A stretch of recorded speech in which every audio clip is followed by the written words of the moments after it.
Welcome to this edition of This Month in Continuing Education, an Interpreter's New Year Resolution. My name is Claudia Falla, Testing and Training Specialist for Northern Virginia Area Health Education Center.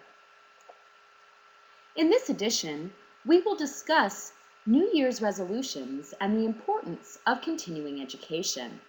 Then, we will take an interpreter self-assessment to reflect on our current professional strengths as well as to identify areas that need improvement.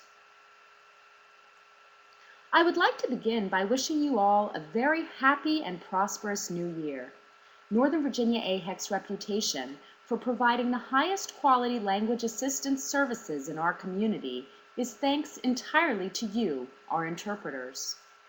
Northern Virginia AHEC thanks you for your dedication and loyalty. We look forward to continuing our work with you to improve access to health and human services for the LEP members of our community in the coming year.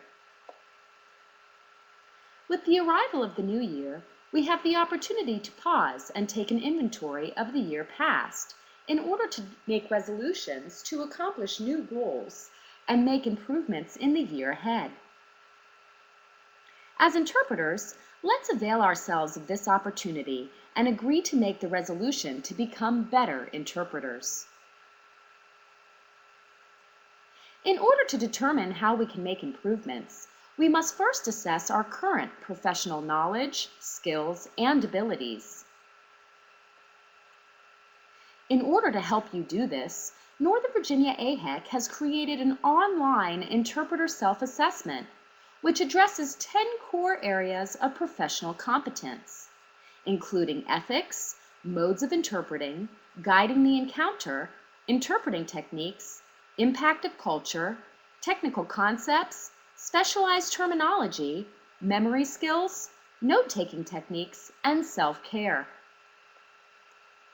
The survey is anonymous, so you can feel comfortable answering the questions honestly. After all, the self-assessment is only effective as a tool if you answer the questions without reservations.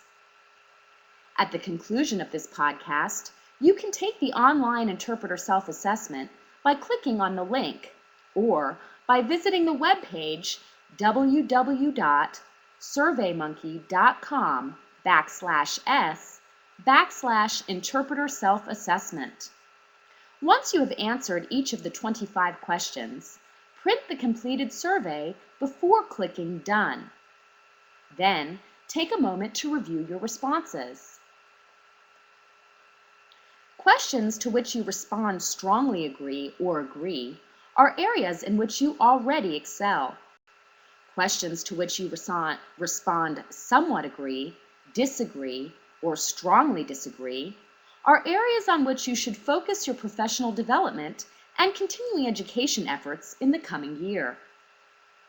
After all, striving to improve as a professional is not just an admirable resolution, but an ethical responsibility as well.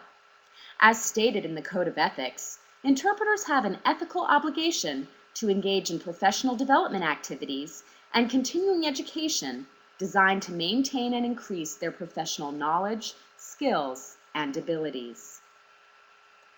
Thank you for joining us for this edition of This Month in Continuing Education.